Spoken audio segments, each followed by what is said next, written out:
Bonjour, Déborah de Nicole, auteure du livre La victoire de Clarine sur le manipulateur pervers narcissique et créatrice de deux méthodes, l'une sur le pardon, l'autre sur l'estime de soi. Abonnez-vous à ma chaîne YouTube Déborah de Nicole, coaching en libre, en cliquant sur le carré en bas à droite de l'écran. Et puis retrouvez tous les articles sur mon site internet Déborah-du-6 de Nicole.fr. Votre victoire est au bout du chemin. Dans cette vidéo, nous allons découvrir 8 étapes pour sortir de la culpabilité après un échec sentimental, surtout après une rupture avec un manipulateur pervers narcissique. Première étape, reconnaître notre culpabilité. Admettre notre culpabilité, c'est prendre conscience que nous sommes des êtres humains imparfaits et donc que nous commettons des erreurs. Par exemple, personnellement, je reconnais que je culpabilise parce que j'ai blessé une amie. Bien sûr, ce n'était pas dans mon intention. Deuxième étape, prendre du recul. Prendre du recul, c'est de nous demander quel est le reproche que nous nous faisons dans la situation qui nous culpabilise. Est-ce que nous pourrions faire autrement? Répondons à ces questions en développant les réponses.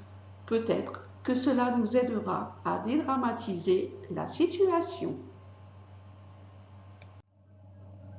Troisième étape, apprendre à lâcher prise sur ce que nous ne pouvons pas maîtriser. Parfois, nous faisons le maximum dans une relation pour qu'elle s'arrange, mais l'autre personne le refuse. Acceptons sa décision de nous rejeter, sinon l'obliger à nous garder dans sa vie est de la manipulation. Quatrième étape, lister les avantages de notre culpabilité. Et oui, dans toute situation, il y a des avantages que nous ne percevons pas immédiatement car nous sommes tellement aveuglés par le poids de la culpabilité. En listant les avantages de notre culpabilité, nous prenons conscience que nous avons fait du tort à quelqu'un, par exemple, sans le vouloir.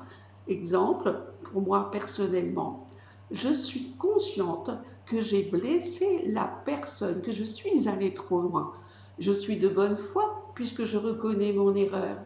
Je fais de mon mieux dans cette relation puisque je lui demande pardon.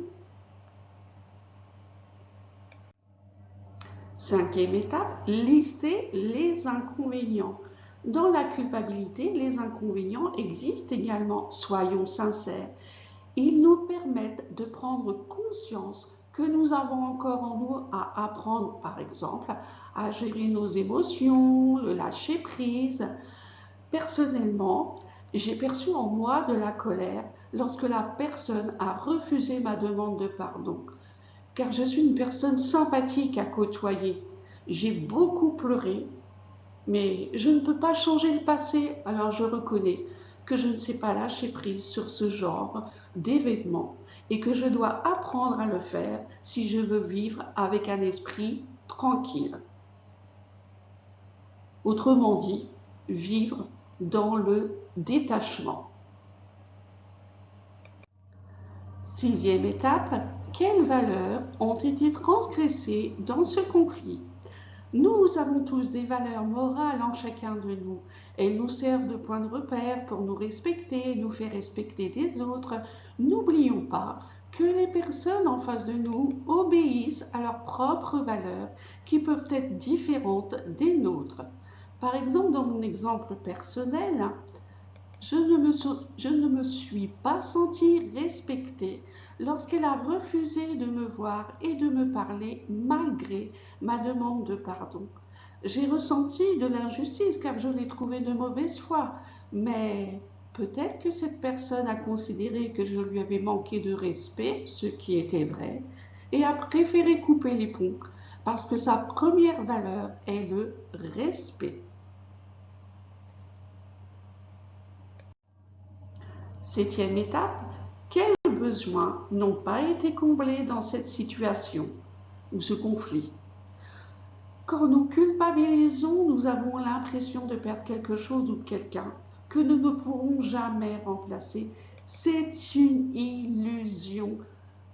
Voici mes besoins négligés dans la situation. C'est le besoin d'appartenance sociale. Je voulais être amie avec cette personne. Le besoin d'amour, car ma famille est lointaine et cette amie était comme ma famille. Le besoin d'estime de soi et de reconnaissance, car elle me répétait sans cesse que j'étais une bonne personne. Et puis, le besoin de me réaliser parce qu'elle m'encourageait en me donnant des conseils que j'appliquais.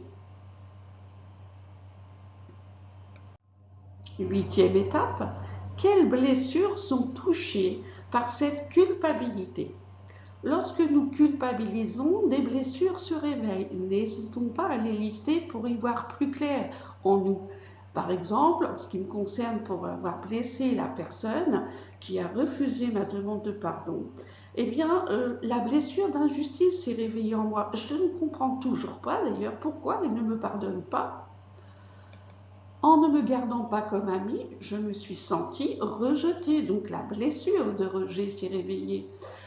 Il y a également la blessure d'abandon en moi qui me révèle que je suis trop dans l'attachement et que j'ai peur de ne jamais retrouver des amis. Et tout ça, c'est entièrement faux.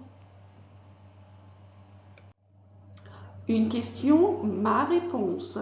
Combien de temps m'a-t-il fallu pour arrêter de culpabiliser sur la situation vécue? Eh bien, personnellement, j'ai dû refaire sur plusieurs mois les 8 étapes. Mais après avoir effectué plusieurs fois cet exercice, à chaque fois, je constatais une amélioration.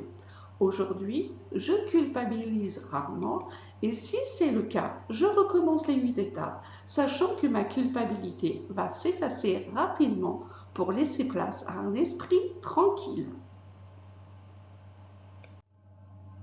En conclusion, qu'elle soit justifiée ou injustifiée, la culpabilité est nécessaire pour reconnaître notre responsabilité et celle des autres. Toutefois, il est indispensable de sortir de la culpabilité le plus rapidement possible, car c'est un mal qui ronge tout doucement notre personnalité et remplit notre cœur d'amertume. En revanche, admettre notre culpabilité et la transformer par toutes ces étapes nous donnera la victoire sur les événements de la vie. Merci d'avoir visionné cette vidéo et de laisser un commentaire. Retrouvez les liens d'achat de mon livre ci-dessous. Vous pouvez m'écrire à l'adresse mail deborah-du-6de-nicole.fr pour des sujets de vidéos qui vous tiennent à cœur et donnez vos réponses si vous le désirez, bien sûr, à la rubrique Une question, ma réponse. Merci d'aller visiter les chaînes YouTube de mes partenaires Mind Parachute, À chaque idée, des nouveaux horizons, Jérôme.r, l'entrepreneuriat pour une vie de choix, Gabriel Clément, vivre une vie de choix, Tony Neves, crée ton propre business, crée ta propre vie, le pasteur Jean-Claude Derizier qui nous parle de Dieu, et puis Enzo Family qui est une chaîne de production audiovisuelle. Merci beaucoup, à bientôt, au revoir.